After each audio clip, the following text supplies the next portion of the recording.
Electronic ഗാഡ്ജറ്റുകളും home അപ്ലയൻസും ഒരു കുടക്കീഴിലൊരുക്കി myG future April 10 Thrissur പൂത്തോളിലെത്തുന്നു. വാർത്തകൾ വിശദമായി. കണ്ണൂർ പാനൂരിലെ ലീഗ് പ്രവർത്തകൻ മൻസൂറിന്റേത് രാഷ്ട്രീയ കൊലപാതകമെന്ന പോലീസ് അന്വേഷണത്തിന് പ്രത്യേക സംഘത്തെ നിയോഗിച്ചു.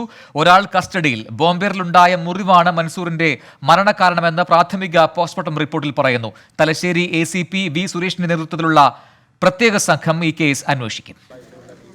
ഇന്നലെ രാത്രി 8:30 പാനൂർ മുക്കിൽ പീടികയിൽ വെച്ചാണ് മൻസൂറിനും സഹോദരൻ മുഹസിനും നേരെ ആക്രമണം ഉണ്ടായത്. അക്രമികളിൽ നിന്ന് രക്ഷപ്പെടാൻ ശ്രമിക്കുന്നതിനിടെ ഒരു സംഘം ബോംബെറിഞ്ഞ് വീഴ്ത്തുകയായിരുന്നു. ചോര വാർന്ന നിലയിൽ കണ്ടെത്തിയ മൻസൂറിനെ ആശുപത്രിയിൽ എത്തിച്ചെങ്കിലും രക്ഷിക്കാനായില്ല. സഹോദരൻ മുഹസിനും പരിക്കേറ്റിട്ടുണ്ട്. കൊലയ്ക്ക് പിന്നിൽ CPM പ്രവർത്തകരെന്ന് മുഹസിൻ 24നോട് പറഞ്ഞു.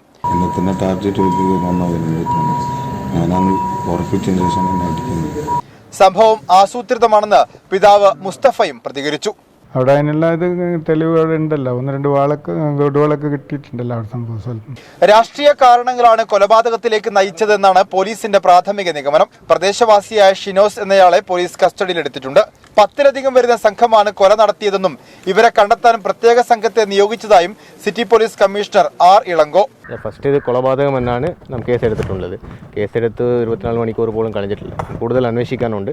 ഓപ്പൺ വോട്ടുമായി ബന്ധപ്പെട്ട് തെരഞ്ഞെടുപ്പ് ദിവസം പ്രദേശത്ത് നടന്ന അക്രമ സംഭവങ്ങളുടെ തുടർച്ചയാണ് കൊലപാതകമെന്നാണ് പോലീസിന്റെ നിഗമനം. ബോംബേറിൽ മൻസൂറിന്റെ ഇടത് കാൽമുട്ടിന് താഴെ പൂർണ്ണമായും ചിതറിപ്പോയിട്ടുണ്ട്. ഇതാണ് മരണകാരണമെന്നാണ് പോസ്റ്റ്മോർട്ടം പ്രാഥമിക റിപ്പോർട്ടിൽ പറയുന്നത്. 24 കണ്ണൂർ. സംഭവത്തെ തുടർന്ന് കണ്ണൂർ ജില്ലയിലെ പാനൂർ മേഖലയിൽ വ്യാപക അക്രമ സംഭവങ്ങൾ അരങ്ങേറി. CPIM Peringathur town Achimukku branch ഓഫീസുകൾക്ക് തീയിട്ടു. CPIM Peringathur local committee office അടിച്ചു തകർത്തു. കടകൾക്ക് നേരെയും ആക്രമണമുണ്ടായി. കൊല്ലപ്പെട്ട ലീഗ് പ്രവർത്തകന്റെ വിലാപയാത്രയ്ക്ക് പിന്നാലെയാണ് ആക്രമണങ്ങൾ. പാനൂർ മേഖലയിൽ കൂടുതൽ സേനയെ വിന്യസിച്ചിട്ടുണ്ട്. അർജുൻ മട്ടന്നൂർ ടെലിഫോൺ ലൈൻ ചേരുന്നു കൂടുതൽ വിവരങ്ങളുമായി. അർജുൻ, ഒരു ഇടവേളയ്ക്ക് ശേഷം പാനൂർ മേഖല വീണ്ടും ഇത്തരത്തിൽ അക്രമ സംഭവങ്ങൾക്ക് വേദിയാവുകയാണ്. എന്താണ് നിലവിലെ അവസ്ഥ? കൂടുതൽ പോലീസ് സന്നാഹം അവിടെ എത്തിയിട്ടുണ്ടോ? പ്രജൻ, ലീഗ് പ്രവർത്തകന്റെ കൊലപാതകത്തിന് പിന്നാലെ വിലാപയാത്രയുമായി എത്തിയതിന് പിന്നാലെയാണ് ഇത്തരത്തിൽ പാനൂർ മേഖലയിൽ വലിയ തോതിലുള്ള അക്രമ സംഭവങ്ങൾ ഉണ്ടായത്. CPMന്റെ നിരവധി ഓഫീസുകൾക്ക് നേരെ വ്യാപകമായി അക്രമമുണ്ടായി. CPM ബ്രാഞ്ച് ലോക്കൽ കമ്മിറ്റി ഓഫീസുകൾക്ക് തീയിട്ടു. നിരവധി കടകൾക്ക് നേരെയും ആക്രമണം ഉണ്ടായി.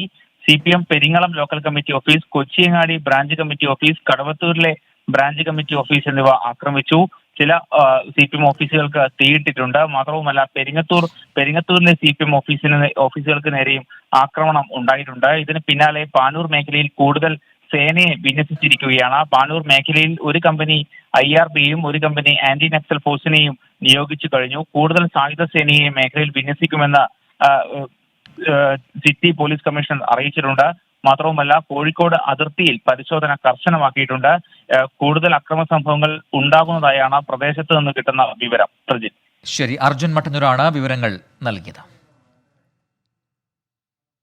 പാനൂരിലെ യൂത്ത് ലീഗ് പ്രവർത്തകൻ മൻസൂറിന്റെ കൊലപാതകവുമായി ബന്ധപ്പെട്ട് പ്രത്യാരോപണങ്ങളുമായി രാഷ്ട്രീയ നേതൃത്വം. കൊലപാതകം ആസൂത്രിതമെന്നും കൊലയാളികളെ ഉടൻ കണ്ടെത്തണമെന്നും സമാധാന അന്തരീക്ഷം നിലനിർത്തണമെന്നും രമേശ് ചെന്നിത്തല ആവശ്യപ്പെട്ടു. എന്നാൽ കൂത്തുപറമ്പിലുണ്ടായത് പ്രാദേശിക സംഘർഷമെന്നായിരുന്നു CPIM സംസ്ഥാന സെക്രട്ടറി A വിജയരാഘവന്റെ പ്രതികരണം. അക്രമമുണ്ടാകരുതെന്ന നിലപാടാണ് പാർട്ടിയുടേതെന്നും A വിജയരാഘവൻ പറഞ്ഞു.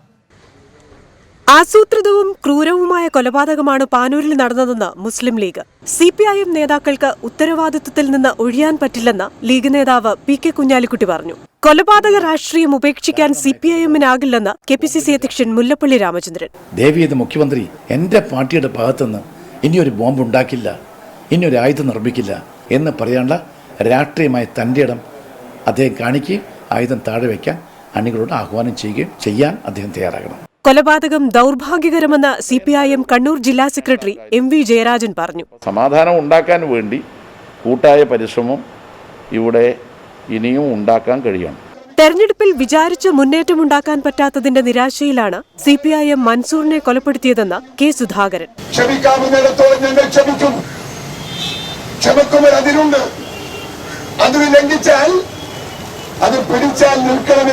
പാനൂർ കൊലപാതകവുമായി ബന്ധപ്പെട്ട് തന്റെ മകന്റെ ഫേസ്ബുക്ക് പോസ്റ്റിൽ വിശദീകരണവുമായി CPIM നേതാവ് P ജയരാജനും രംഗത്തെത്തി. പാനൂർ സംഘർഷവുമായി ബന്ധപ്പെട്ടാണ് പോസ്റ്റെങ്കിൽ ഇത്തരമൊരു അഭിപ്രായ പ്രകടനത്തോട് താൻ യോജിക്കുന്നില്ല. ദൗർഭാഗ്യകരമായ മരണം നടന്ന ആ പ്രദേശത്ത് സമാധാനമുണ്ടാക്കാനുള്ള യജ്ഞത്തിലാണ് പാർട്ടി അനുഭാവികൾ ഏർപ്പെടേണ്ടതെന്നും പി ജയരാജൻ ഫേസ്ബുക്കിൽ കുറിച്ചു. ഇരന്നു വാങ്ങുന്നത് ശീലമായിപ്പോയി എന്നായിരുന്നു പി ജയരാജന്റെ മകൻ ജെയിൻ രാജിന്റെ ഫേസ്ബുക്ക് പോസ്റ്റ്. CPIM ആസൂത്രിത കൊലപാതകം നടത്തിയെന്നതിന്റെ തെളിവാണ് പി ജയരാജന്റെ മകന്റെ ഫേസ്ബുക്ക് പോസ്റ്റെന്ന് യൂത്ത് ലീഗ് സംസ്ഥാന ജനറൽ സെക്രട്ടറി PK ഫിറോസും ആരോപിച്ചിരുന്നു. News desk 24.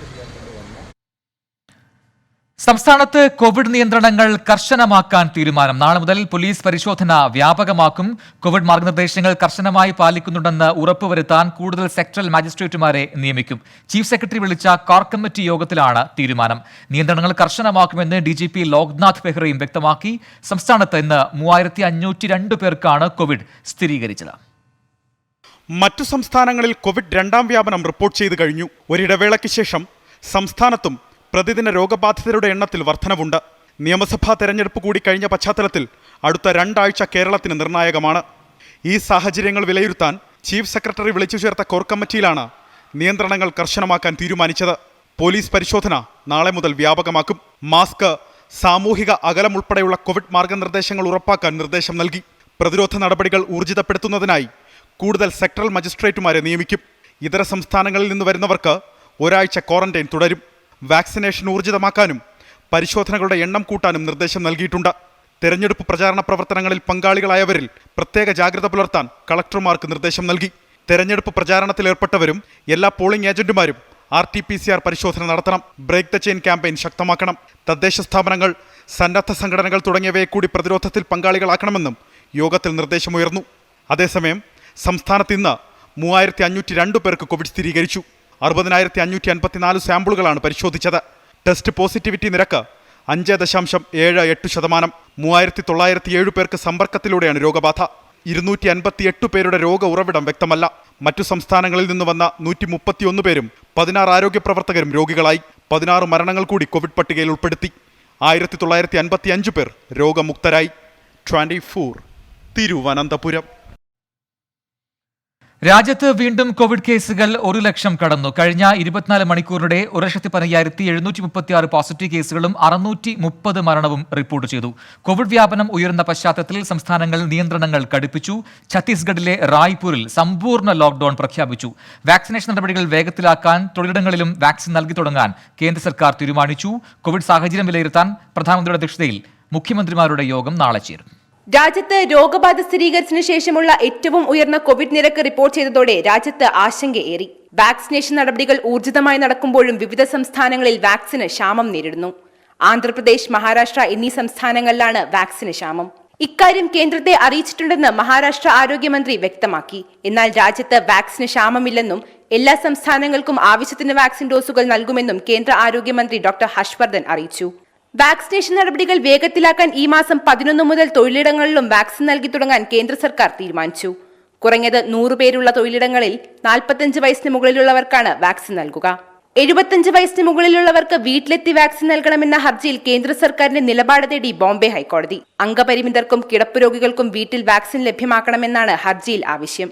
രോഗികളുടെ എണ്ണമുയരുന്നതിനാൽ കൂടുതൽ സംസ്ഥാനങ്ങൾ നിയന്ത്രണങ്ങൾ കടുപ്പിച്ചു. ബംഗളൂരു നഗരപരിധിയിൽ നിരോധനാജ്ഞ പ്രഖ്യാപിച്ചു. ജിം, നീന്തൽക്കുളം, പാർട്ടി ഹാളുകൾ എന്നിവിടങ്ങളിലെ പ്രവർത്തനങ്ങൾക്ക് വിലക്കേർപ്പെടുത്തി. പഞ്ചാബിലും ഈ മാസം 30 വരെ രാത്രികാല കർഫ്യൂ ഏർപ്പെടുത്തി. മധ്യപ്രദേശിൽ ഈ മാസം 15 വരെ ബസ് സർവീസുകൾ താൽക്കാലികമായി നിർത്തിവെച്ചു. രോഗവ്യാപനം രൂക്ഷമാകുന്ന പശ്ചാത്തലത്തിലാണ് നടപടി. ഛത്തീസ്ഗഡിലെ റായ്പൂരിൽ ഈ മാസം 9 മുതൽ 19 വരെ സമ്പൂർണ്ണ ലോക്ഡൌൺ പ്രഖ്യാപിച്ചു. അതോടൊപ്പം ഒറ്റയ്ക്ക് കാർ ഓടിക്കുകയാണെങ്കിലും മാസ്ക് അനിവാര്യമെന്ന് ഡൽഹി ഹൈക്കോടതി ഉത്തരവിട്ടു. മാസ്കിനെ സുരക്ഷാ കവചമായി കാണണമെന്ന് ഹൈക്കോടതി വ്യക്തമാക്കി. 24 ഡൽഹി. സംസ്ഥാനത്തെ SSLC ഹയർ സെക്കൻഡറി പരീക്ഷകൾ നാളെ തുടങ്ങും. 4.22 ലക്ഷം വിദ്യാർത്ഥികളാണ് SSLC പരീക്ഷ എഴുതുന്നത്. ഹയർ സെക്കൻഡറിയിൽ 4.46 ലക്ഷം വിദ്യാർത്ഥികളാണ് പരീക്ഷ എഴുതുക. കോവിഡ് പശ്ചാത്തലത്തിൽ കർശന മുന്നൊരുക്കങ്ങളോടെയാണ് പരീക്ഷ. രാവിലെ +2 പരീക്ഷയും ഉച്ചയ്ക്ക് SSLC പരീക്ഷയും എന്ന രീതിയിലാണ് ക്രമീകരണം. എന്നാൽ റംസാൻ നോമ്പ് പ്രമാണിച്ച് ഏപ്രിൽ 15 മുതൽ രാവിലെയാകും SSLC പരീക്ഷ. ഈ വർഷം 4,22,226 വിദ്യാർത്ഥികളാണ് SSLC പരീക്ഷ എഴുതുന്നത്. ഗൾഫിലും ലക്ഷദ്വീപിലും ഉൾപ്പെടെ 2,947 പരീക്ഷാ കേന്ദ്രങ്ങളാണുള്ളത്. പ്രൈവറ്റ് വിഭാഗത്തിൽ 990 വിദ്യാർത്ഥികൾ രജിസ്റ്റർ ചെയ്തിട്ടുണ്ട്. 29-ന് പരീക്ഷ അവസാനിക്കും. രണ്ടാം വർഷ ഹയർ സെക്കൻഡറി പരീക്ഷയ്ക്കായി 2004 പരീക്ഷാ കേന്ദ്രങ്ങളാണുള്ളത്.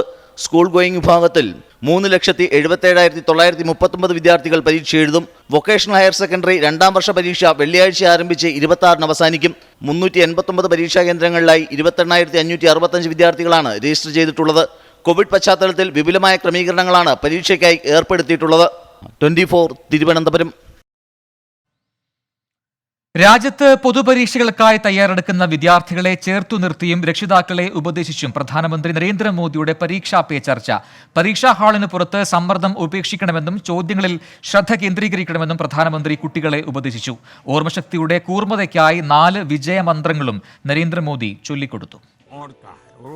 കോവിഡ് സാഹചര്യത്തിൽ നേരിട്ട് ആശയവിനിമയം നടത്താൻ കഴിയാത്തതിലെ ദുഃഖം പങ്കുവച്ചുകൊണ്ടാണ് പ്രധാനമന്ത്രി നരേന്ദ്രമോദി പരീക്ഷാ പേ ചർച്ചയ്ക്ക് തുടക്കമിട്ടത്.